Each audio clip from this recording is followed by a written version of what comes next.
What's up, everybody? Welcome to the latest episode of Games Up podcast. My name is Cameron, and it's just me this week, but I must say it wasn't supposed to be just me this week. Me and Lewis actually recorded an episode of this podcast, and then our audio technology balked up a little bit. So I really want to just quickly apologise to Lewis. Sorry, I spent a bunch of time with you on Skype this week, and it's kind of come to nothing. But thank you to those people who are still around and listening to this show. We really, really appreciate it. So let's get straight on with the news. We have a bit of a slow week in the news this week, but not devoid of news. In fact, we start, as we have done a lot recently, with some Nintendo news.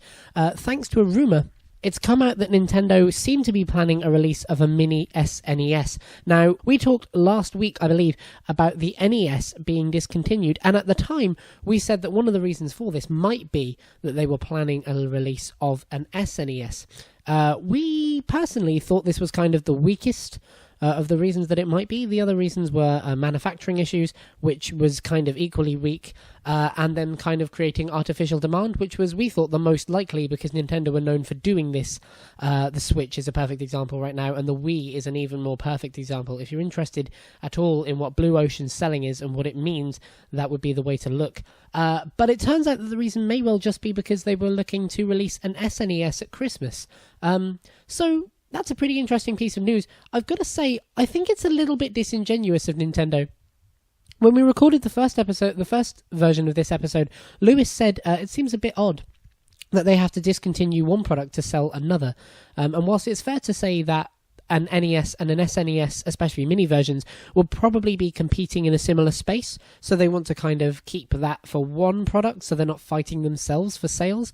It does seem odd to discontinue the NES in April when the SNES is rumoured for Christmas, especially with E3 coming up. It seems like the SNES would be a good announcement for E3, and maybe saying that the NES will be discontinued a couple of months beforehand would be an even better way to generate people wanting to buy stuff. Like, if you tell people they've got a last few months to buy the NES, well, they're going to want to go out and buy it, especially the people that are buying it now artificially to inflate the price online.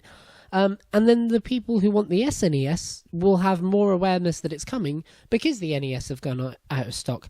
It seems a little bit weird to have discontinued the NES so early on if it is just because the SNES is coming. But one way or another, rumours seem to point that come Christmas we will have a Super Nintendo Entertainment System, albeit a mini one, in our houses. Hopefully it plays a bit more games than the few that were loaded on it, as was the case with the mini NES. Hopefully maybe it has some kind of cartridge system to actually sort of give us a system for backwards compatibility for an SNES. That would be really, really amazing, especially considering the amount of time that's passed between the original SNES and now. Actually, one of the greatest things about the mini NES was that it gave a console that has been long dormant and has had many kind of hurdles to its backwards compatibility. It tends to be the case that the more time that passes, the harder the backwards compatibility is, because stuff like formats deteriorate. So CDs, for example, the CDs that held PlayStation games will have been dormant and unused for so long that making them backwards compatible will be difficult. And it's even as difficult as with the Xbox. The Xbox One, for example, can do backwards compatibility of the 360, but the discs used for 360 and the original Xbox are so different that it's actually difficult making that backwards compatible, or so we've heard. So that should give you a kind of understanding of how important it is that making the NES and the SNES and PlayStation and consoles of that era backwards compatible is. And it's kind of a shame that this NES is being discontinued, especially when it was one of the greatest ways of doing backwards compatibility, of kind of re-releasing an updated version of that hardware. But equally, it had a greatly limited release. So hopefully the SNES can be a bit more kind of wide-reaching, a bit more open, and be a bit sort of better for backwards compatibility. But we'll have to see what happens, whether it's announced at E3 and when it does come out at Christmas, what it looks like, how it functions, and what it does, and whether it has the sales that the NES did before. Now, the next piece of news this week is an update on Namco Bandai's Vampire game, which unfortunately is not what we thought it was. You see, when the original trailer and teaser came out, and when the hashtag that was teasing everything, "Prepare to Dine," hit the airwaves, we were thinking, oh, maybe this is Bloodborne 2. We were a little bit quiet about it on the show because we thought, let's not sort of buy into any hype here. Let's try and be a little bit more measured in our response. But I think behind the curtain we were thinking this looks a lot like Bloodborne 2. Turns out it's not. It's a 2D anime vampire RPG. Now, for myself and Lewis, who are really big fans of the Souls games and really big fans of the Bloodborne style of gameplay, this is a bit of a shame. We were really hoping for something that was a bit vampiric, but in the style of Bloodborne or Souls. Lewis specifically is a big fan of vampiric mythology and a really big fan of the Souls games, and so this would have been great for him. So for us, as fans of the Souls games, it fell a little flat. We were kind of disappointed with the reveal. But there is something really interesting to be taken from this, in that 2D Japanese RPG games are actually having a bit of a resurgence. Persona 5, for example, is selling fantastically and gaining massive amounts of critical acclaim, and Danganronpa is being more widely released every day. We're seeing it on more and more platforms with the Steam release recently, and of course there's a new Danganronpa game coming to platforms later this year. So those kind of games are seeing a real resurgence, and having the Souls hashtag behind it could be really, really good for this game and really, really good for that genre niche. People who like those games may see a real rise in the popularity of that genre as a result of this, and that's a really cool thing to do. Often we kind of don't praise developers when they do take a risk or do something risky, and Bandai Namco aren't taking a massive risk here because they have a big market in Japan. They'll be marketing this a great deal to that Japanese and Asian demographic. But they are taking a risk by putting the Souls Prepare to Dine hashtag behind it, and they are putting a risk adapting it to that franchise to some extent, even though it's not a Souls game. So we kind of have to praise them for taking a bit of a risk here and see how it pays off for them. The next piece of news is the news that just keeps giving, the console that's on our news every week, and that is Xbox Project Scorpio. Now, a couple of weeks ago, we talked about all the details for Project Scorpio when they were revealed by Digital Foundry and Eurogamer, and at the time, we talked a bit about the price point and what we thought it would be.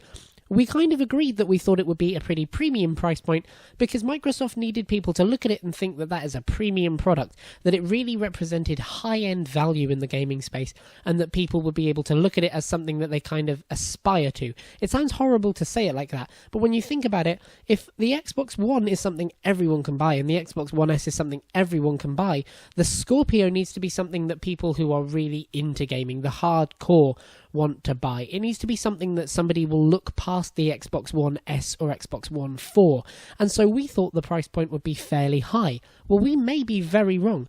A rumour came out this week that suggested that the Xbox Scorpio will launch at $399, which will see it priced at around £350 to £400, depending on how our exchange rate is at the time and Brexit and all sorts of horrible things. So this is a little bit fascinating because the current price of the Xbox One S, from my understanding, is between $250 and $300, or that's kind of the recommended retail price, and then you can tend to get it in bundles for any that will sort of drop the price of that down depending on the value of the bundle and what you get it with and so on and so forth, and that's before it's on any kind of sale and included in any kind of special offer in a retailer specifically. But the price it's supposed to be marketed at, as far as I'm aware, is somewhere between £250 and £300, which means that the price difference between the Xbox One S, which will do HD gaming, a little bit of 4K upscaling and some HDR stuff, and true 4K gaming, VR specs, 6 teraflops, vapor cooling, all this crazy stuff that they're marketing as a high-end console, is £100. Now, there's a kind of precedent for this because we saw this roughly this price difference between PlayStation 4 and PlayStation 4 Pro, so they may well be taking a similar approach to that. The more interesting side of this, though, is that Microsoft may well be taking a massive hit on the console. Now, most consoles sell at a loss. It's far easier for console makers to sell the hardware at a loss and make profit from the licensing of the games themselves. You may hear us on the show talk about attach rate. That is the amount of games sold per console, i.e. I have an Xbox One and I probably have bought 40 to 50 games on it, maybe. That's not including games with gold stuff. So 40 to 50 games on it. So my attach rate is one console with 50 games, so 50 to 1. That will probably not be the case across the entire spectrum. In fact, I believe the attach rates currently sit at about between 8 to 16 to 1. So 8 games per every console. So that is the balance between the people who buy a PlayStation 4 and buy COD every year, and then a PlayStation 4 and every indie game that comes out every week. It's kind of the average of all of those people and the amount of console games they buy per console. And that's a really important figure because it shows you how profitable the console is in the software space rather than the hardware space. Now, consoles have been sold at a loss for a long, long time, purely because the amount of manufacturing and the different prices of parts that go into them usually costs far more than it's worth selling for. Everybody knows, of course, the Sony $599 meme. Well, that was Sony selling at a fairly realistic price for what the console cost, but it went down in infamy because people saw it as so expensive. So console manufacturers have sold at a loss for a number of years now, and a number of iterations now, and Xbox may well be doing the same thing here. In fact, they may well be doing it as a way of showing dedication to the console to get those other third parties to invest in. It must be said, though, they're probably going to be taking a fairly large hit on it, so maybe Scorpio is an even bigger risk for them than we thought. Again, this is one of those ones where we're going to have to look at E3 to see what exactly are the details, what exactly is the truth of the rumours and leaks that we've been hearing for a little while. But $399 seems fairly realistic if this leak is to be believed. Certainly, I can understand why Microsoft would go for this price point. Is it right for Scorpio? That still remains to be seen, depending on how well they partner with third parties, what kind of content they have to offer, how well the console itself runs, how Xbox Live runs on it. There's a whole bunch of questions up in the air about what Scorpio will do, what it will look like, how it will function, and as a result, judging the price is pretty hard at this point. But you can totally see why Microsoft will be going for this price point, and so take the rumour with a pinch of salt, but maybe not as much of a pinch as usual. Speaking of rumours and pinches of salt, a couple of weeks ago, we talked about Call of Duty WWII. At the time, we said that the title seemed a little bit basic, but actually, it turns out that Call of Duty this year is called Call of Duty WWII. We had a couple of thoughts about it since we did that episode, and we thought something that Activision has said is that they want to take Call of Duty back to basics. And what's more basic than just World War II? There is nothing quite as basic, as hard-hitting as just the name of a war that everybody understands, everybody not remembers, but everybody is aware of what that is and what the context of it is. So Call of Duty World War II is being revealed properly this week, the week that you're hearing this show. In fact, in 2 days' time, on the 26th of April. So we thought we would nail down into the ground exactly what we think we're going to see in Call of Duty World War II. So, I think we're going to go a little bit back to basics, much like Battlefield 1 did. I think we might be dropping a great deal of the movement that we've seen in Call of Duty recently, so it's almost certain that we're getting rid of stuff like exoskeletons, thrust packs, all that jazz, and maybe going back to more traditional trench warfare, much like we saw in Battlefield 1. And I think it will be closer to Battlefield 1 in a number of respects. I think big set-piece battles will be the thing that defines Call of Duty World War II. Something that's actually really great about Battlefield 1 is how well it shows the scope of warfare that happened at that time. And I think Call of Duty may well do that even more so. We may well be replacing Titanfall-like movement for Battlefield-like scale, which would be something that Call of Duty hasn't done, certainly on a Battlefield level, for a number of years, if ever. Something else that I think will come out of the Call of Duty World War II reveal is a similar thing to Battlefront 2. I think we will see it with no Season Pass. I think Season Passes are going the way of the dodo. I don't think they make much sense anymore because of the kind of model that we're seeing in games like Overwatch and GTA Online, where actually maintaining an engaged player base is more profitable and more useful in the long term than selling a Season Pass on day one, which may not actually translate into engaged players or more money over time, although it will, of course, on day one. But I think we're going to see Call of Duty World War II go without a Season Pass. In the last few minutes, we've actually had some graphics seemingly leaked from Call of Duty World War II, and I will say, if this isn't a cutscene, fuck me, this game is gorgeous. Like, gorgeous. It's like really, really impressive looking. It's Battlefield 1 level, Battlefront 2 level of impressive graphics.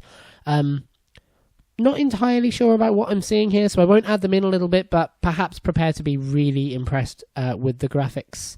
But the final thing that I think we'll see come out of the Call of Duty World War II reveal, and you may question me a little bit here, but bear with me, is I think we will see Call of Duty World War II come to the Nintendo Switch. Now, hold on. I bet you're thinking that sounds ridiculous, but let me put it this way. The Nintendo Wii had every Call of Duty from its launch up to Modern Warfare 3, although not including Modern Warfare 2. For some reason, that missed the Wii. But it had Modern Warfare, Call of Duty 3, World at War, Black Ops, Modern Warfare 3. The only ones it missed out on were Black Ops 2 and Ghosts, but they both came to the Wii U. The only ones that missed the Wii U were Advanced Warfare, Black Ops 2, and Infinite Warfare. Activision are very good at selling games to platforms that have good install bases. They went out of their way to make sure that the drastically underpowered, drastically different control scheme Wii had a copy of that game because people were going to buy it. And the Nintendo Switch is much more like an Xbox One and a PS4 than we've ever had before.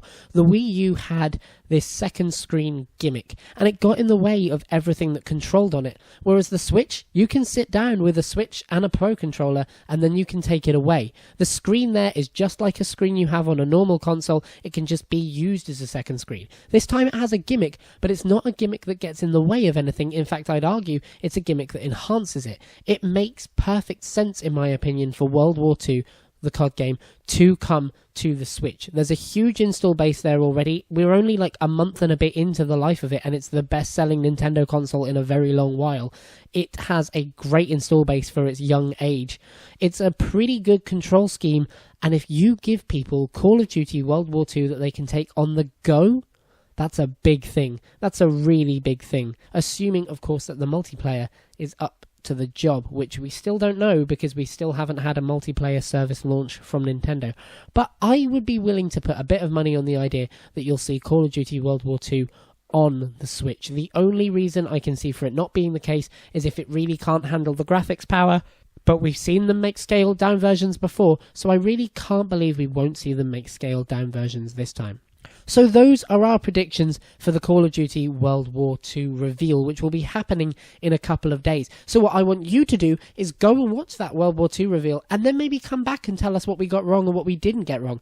What are the predictions that you had? Maybe you got everything right and we got everything wrong. If that's the case, come and tell us. And if you're wondering where you can come and tell us, we have a Facebook page, which is linked in the description below, and a Twitter page, which we've recently started properly tweeting from again, and that is in the description below as well. Whilst you're clicking on things, feel free to click on the like button if you feel so inclined. It would really help us out. It shows us that you like the content, and it's a great way to keep us going. And if you're clicking on things that you like, and maybe you want to subscribe to stuff, because we put one of these out every Monday at 6:30 without fail, and we'd hate for you to miss an episode. Now, before we go anywhere today, before we run the show out as we always do, couple of things. Lewis is having to disappear from the show for the next few weeks because he has serious exams for his masters, which is amazing. So we wish him, of course, absolutely the best of luck. Go on, Lewis. We know that you've got this, and I'll be holding down the fort for the next few weeks. Probably, potentially with Lawrence somewhere along the line, although Loz has, of course, recently moved to Glasgow, so his work schedule can get in the way a bit as well. So you may well get sick of my voice within the next few weeks' time, but hopefully you'll keep coming back anyway. If you have Lewis on Facebook or Twitter or whatever, wish him the best of luck. Not that he needs it, but I'm sure he'll like to receive it. And other than that, I will see you next week, maybe with Lawrence along, maybe just me. But until then, thank you for listening, and the game's up.